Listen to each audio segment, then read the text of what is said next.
Hello friends, this is Aswini Sadnarjun, and today we are going to start a very important topic of Indian Penal Code, that is criminal conspiracy. अगर हम बात करते हैं criminal conspiracy की, तो criminal conspiracy भी एक तरीके का ज्वाइंट लायबिलिटी का कॉन्सेप्ट है। ज्वाइंट लायबिलिटी में क्या होता है कि लोग ज्वाइंटली लायबिल हो जाते हैं, जैसे सेक्शन 34 वगैरह में होते हैं। तो criminal conspiracy and joint liability are terms that go hand in hand, मतलब एक साथ चलते हैं ये। Joint liability is the liability that is shared by people who conspire to an unlawful act. All the people who have agreed on doing an unlawful act with criminal intent will be jointly liable for the conspiracy. यानी कि criminal conspiracy में भी जितने भी लोग जुड़ जाते हैं वो सब ज्वाइंटली लाइबल होते हैं। इससे कोई फर्क नहीं पड़ता है कि इनमें से किसने क्या काम किया, जैसे कि सेक्शन 34 या सेक्शन 149 में होता है। अब ये क्रिमिनल कॉन्स्पिरेसी होता क्या है, कैसे इसको हम देखेंगे। तो इंडियन पिनल कोड के दो सेक्शन ऐसे हैं जो क्रिमिनल कॉन्स्पिरेसी के बारे में बात करते हैं, सेक्शन 120A और सेक्शन 120B। छोटा सा टॉपिक है लेकिन ये थोड़ा सा टेक्निकल है, क्योंकि देखिए पहले हम इसको समझ लेते हैं कि क्रिमिनल कॉन्स्पिरेसी तब कही जाएगी कि देखिए एक तो कॉन्स्पिरेसी है, कॉन्स्पिरेसी मतलब एग्रीमेंट होगा। एग्रीमेंट जब होगा तो एटलीस्ट 2 पर्सन्स की रिक्वायरमेंट हमें होगी कि क्रिमिनल कॉन्स्पिरेसी के लिए कम से कम 2 लोग हों, 2 या 2 से अधिक। अब ये 2 या 2 से अधिक लोग या तो एग्री कर जाते हैं कुछ करने के लिए या कुछ करवाने के लिए। किस चीज के लिए एग्री होते हैं? एनी इलीगल एक्ट, या तो किसी इलीगल एक्ट को करने या करवाने के लिए एग्री होते हैं, या किसी लीगल एक्ट को इलीगल मींस से करने या करवाने के लिए एग्री होते हैं। 2 कंडीशन हो सकती है, या तो एक्ट ही इलीगल है या एक्ट लीगल है बट मींस आर इलीगल। इन दोनों ही कंडीशन में ये कहा जाएगा कि इन्होंने क्रिमिनल कॉन्स्पिरेसी का ऑफेंस किया है। इसमें जो प्रोवाइजो है वो थोड़ा सा टेक्निकलिटी क्रिएट करता है। प्रोवाइजो देखिए क्या कहता है, provided that no agreement except an agreement to commit an offence shall amount to a criminal conspiracy unless some act besides the agreement is done by one or more parties to such agreement in pursuance thereof. यहां पे देखिए अब criminal conspiracy 2 तरह से हो सकती है, एक तो एनी लीगल एक्ट, दूसरा एनी इलीगल एक्ट, पहला हो गया। दूसरा any legal act but with illegal means. तो ये जो प्रोवाइजो है ये कहता है कि अगर ऑफेंस है एनी इलीगल एक्ट के लिए किया गया है, तब तो देखिए इलीगल एक्ट के बारे में केवल मीटिंग ऑफ माइंड या एग्रीमेंट सफिशिएंट है क्रिमिनल कॉन्स्पिरेसी का ऑफेंस क्रिएट करने के लिए। लेकिन अदर देन का मतलब क्या हो जाएगा? सेकंड वाला ऑप्शन आ जाएगा, थ्रू इलीगल मींस।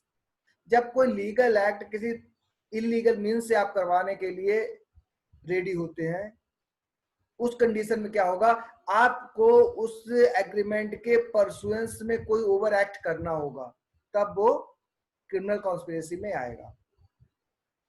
एक्सप्लेनेशन इसका क्या कहता है, it is immaterial whether the illegal act is the ultimate object of such agreement or is merely incidental to that object. Actually में अब ये भी इमैटेरियल हो जाता है कि आपने जो इलीगल एक्ट किया है या इलीगल मींस से लीगल एक्ट किया है वो आपका अल्टीमेट ऑब्जेक्ट था या किसी अल्टीमेट ऑब्जेक्ट को पूरा करने के लिए इंसिडेंटल बोला गया बीच में। इससे कोई फर्क नहीं पड़ता है, आप क्रिमिनल कंस्पिरेसी के ऑफेंस के लिए लायबिल होंगे। बहुत इतना टफ भी नहीं है, केवल इतना ध्यान रखना है कि 2 या 2 से अधिक लोग एग्री कर जाते हैं कुछ करने के लिए या कुछ करवाने के लिए, या तो कोई लीगल एक्ट या कोई लीगल एक्ट इलीगल मींस से, इलीगल साधनों से। और यहां पे ये देखना है, अगर केवल इलीगल एक्ट वाली बात है तब तो इलीगल एक्ट का करने के लिए तैयार होना या करवाने के लिए तैयार होना सफिशिएंट है कॉन्स्पिरेसी का ऑफेंस के लिए लायबिल बनाने के लिए। लेकिन अगर सेकंड वाली पोजीशन इलीगल मींस वाली पोजीशन आ जाती है, तब आपको उस एग्रीमेंट के अलावा उस ऑब्जेक्ट के परसुएंस में कुछ ना कुछ ओवर एक्ट करना होगा, तभी वो क्रिमिनल कंस्पिरेसी में आएगा। एक्सप्लेनेशन ये कहता है कि अब ये इमैटेरियल है कि जो आपने रॉन्गफुल एक्ट किया है या इलीगल मीन्स के साथ किया है वो आपका अल्टीमेट ऑब्जेक्ट था या इंसिडेंटल था, इससे कोई फर्क नहीं पड़ेगा। यहाँ एक छोटा सा और पॉइंट्स हो सकता है, जैसे अगर पूछा जाए कि क्रिमिनल कंस्पिरेसी का ऑफेंस कब कंप्लीट हो जाता है, मतलब कब ये क्रिएट हो जाता है, तो जैसे ही मीटिंग ऑफ माइंड हुई एनी लीगल एक्ट के मामले में, पहले वाले मामले में जैसे ही मीटिंग ऑफ माइंड हुई, एग्रीमेंट हुआ, क्रिमिनल कंस्पिरेसी का ऑफेंस हो गया। सेकंड वाले मामले में जैसे ही इस एग्रीमेंट के परसुएंस में कोई एक्ट किया, क्रिमिनल कंस्पिरेसी का ऑफेंस हो गया।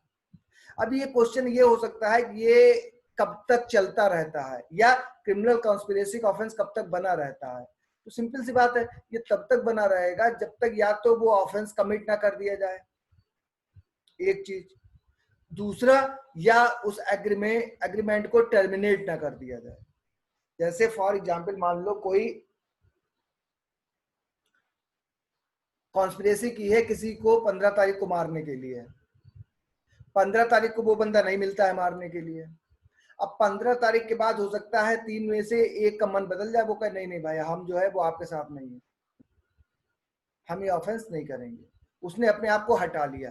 तो अब 15 के बाद इन्हें बाकी बचे 2 लोग अगर उसको अभी भी मारने के लिए कॉन्स्पिरेसी करते हैं तो अब ये केवल 2 शामिल होंगे, तीसरा हट जाएगा। मतलब जो एग्रीमेंट है या तो टर्मिनेट कर दिया हो पार्टीज ने, तब कॉन्स्पिरेसी का वो खत्म हो सकता है, या वो ऑफेंस ही कर दिया गया होता।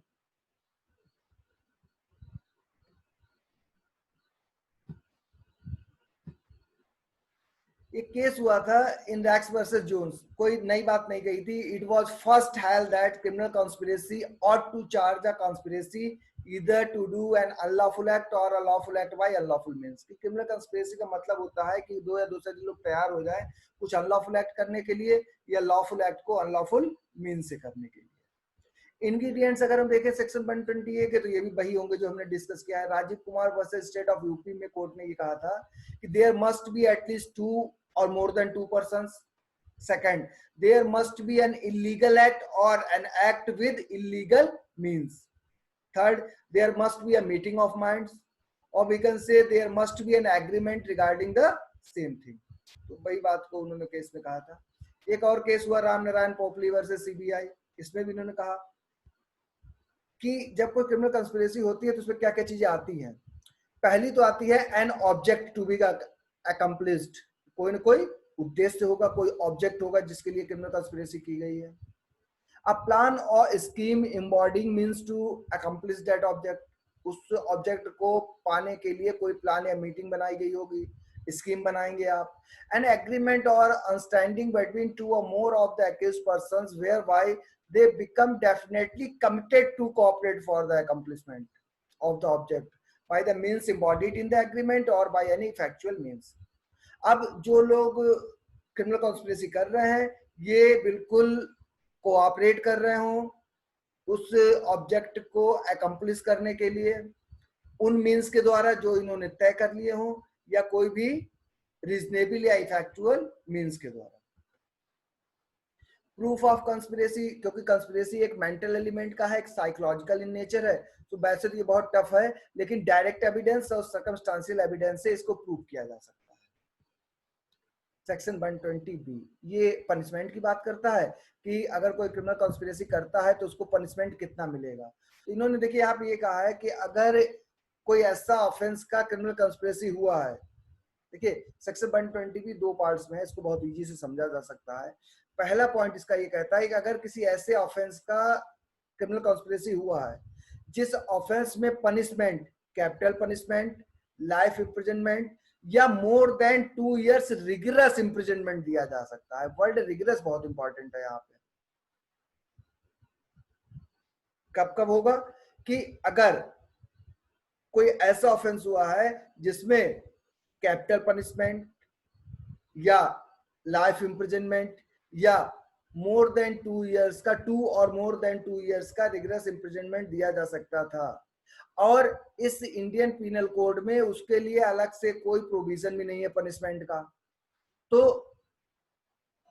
जो क्रिमिनल कंस्पिरेसी लोग कर रहे हैं उनको वही पनिशमेंट दिया जाएगा जो तब दिया जाता अगर उन्होंने अबेटमेंट का ऑफेंस किया होता। और अबेटमेंट का ऑफेंस क्या कहता है? सेक्शन 109 ये कहता है कि अगर कोई पर्सन कोई अबेट करता है किसी को कोई ऑफेंस करने के लिए, और इस संहिता में, इस कोड में, इंडियन पिनल कोड में अगर उस ऑफेंस के लिए, अबेटमेंट के लिए कोई अलग से प्रोविजन नहीं है, तो अबेटर उसी पनिशमेंट, अबेटर को उतना ही पनिशमेंट दिया जाएगा जितना कि प्रिंसिपल ऑफेंडर को दिया जाएगा। तो यहां पे भी वही बात हो जाएगी। अब एक तो ऊपर वाली कंडीशन हो गई, डेथ, लाइफ इम्प्रिजनमेंट और रिग्रेस इम्प्रिजनमेंट 2 और मोर देन 2 years। अब इसके अलावा अगर कोई ऑफेंस हुआ है, मतलब 2 साल से कम सजा वाला अगर कोई ऑफेंस हुआ है, तो मैक्सिमम सजा जो दी जा सकती है वो 6 month की दी जा सकती है, फाइन दी जा सकती है, या दोनों दिए जा सकते हैं। बस ये है सिंपल सी बात। Punishable with death, imprisonment for life और rigorous imprisonment for a term of 2 years or upwards। upwards मतलब क्या हुआ? 2 years या more than 2 years। shall where no express provision is made in this code for the punishment of such a conspiracy be punished in the same manner as if he had abated such offense। अगर उसने abetment किया होता तो जितना उसको मिलता उतना ही conspiracy के लिए मिल जाएगा। Whoever is a party to a criminal conspiracy other than a criminal conspiracy to commit an offense punishable as aforesaid, मतलब ऊपर जो तीन चीजें बताई गई हैं, shall be punished with imprisonment of either description। दोनों तरह का पनिशमेंट दिया जा सकता है, रिग्रेस भी और सिंपल भी, for a term not exceeding 6 months और फाइन और विद। सिंपल सी बात है कि लाइफ इम्प्रिजनमेंट, कैपिटल पनिशमेंट और रिग्रेस इम्प्रिजनमेंट 2 और मोर देन 2 years के वाले जितने भी ऑफेंस हैं, और इस इंडियन पिनल कोड में कॉन्स्पिरेसी के लिए कोई अलग से प्रोविजन नहीं है, तो उनको ऐसे पनिशमेंट दिया जाएगा जैसे उन्होंने इस ऑफेंस को अबेट किया हो। ठीक, और अगर इन तीनों के अलावा है तो मैक्सिमम 6 month। डिफरेंस अगर हम देखें, क्योंकि 120B भी क्रिमिनल कंस्पिरेसी की बात करती है, और सेक्शन 107 का जो सब सेक्शन 2 है वो भी क्रिमिनल कंस्पिरेसी की बात करता था। क्योंकि हमने देखा था कि अबेटमेंट 3 तरीके से हो सकता है according to section 107 of Indian penal code, by instigating, by conspiracy और बाय एडिंग, उकसा के, षड्यंत्र के द्वारा या सहायता के द्वारा। वो हमने पिछले लेक्चर में सब देखा भी है।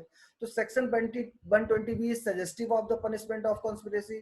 The basic difference lies in the fact that in one case there just needs to be a meeting of minds।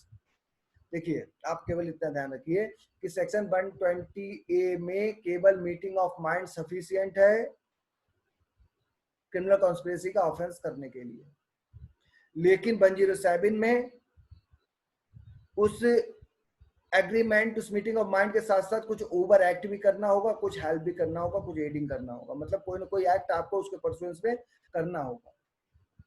लेकिन यहाँ पे जब हम डिफरेंस की बात करते हैं तो 120A के केवल फर्स्ट पार्ट की बात करते हैं, लीगल एक्ट वाले की, क्योंकि प्रोवाइजो 120A का भी ये कहता है कि अगर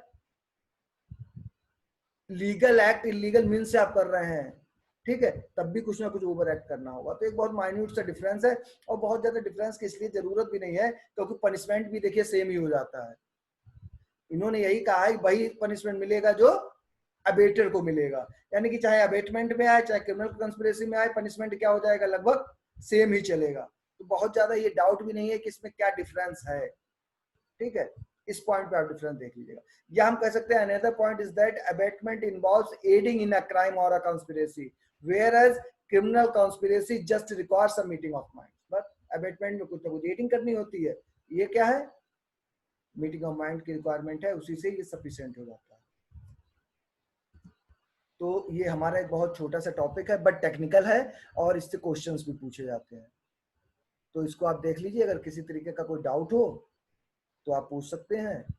और अगर चैनल अभी तक नहीं सब्सक्राइब किया है आप में से किसी ने तो इसको सब्सक्राइब कर लीजिए। और अब सबसे बड़ी बात है कि अगर आपको ये समझ में आता है खुद, तो इसको अब आप शेयर कर दीजिए आपके फ्रेंड्स में, आपके साथ जो लोग भी पढ़ रहे हैं। अगर आपको लगता है कि ये आपको समझ में आ रहा है तो दूसरों की भी हेल्प कर दीजिए।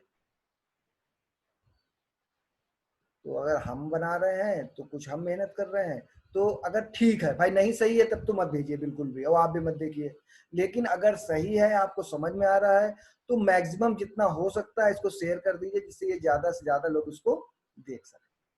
घर पे रहिए, सेफ रहिए, अपना ध्यान रहिए, और हमेशा की तरह मैं फिर लास्ट में यही कहूंगा कि अपने पेरेंट्स की रिस्पेक्ट कीजिए और उनकी हर बात मानिए। Thanks, thanks a lot.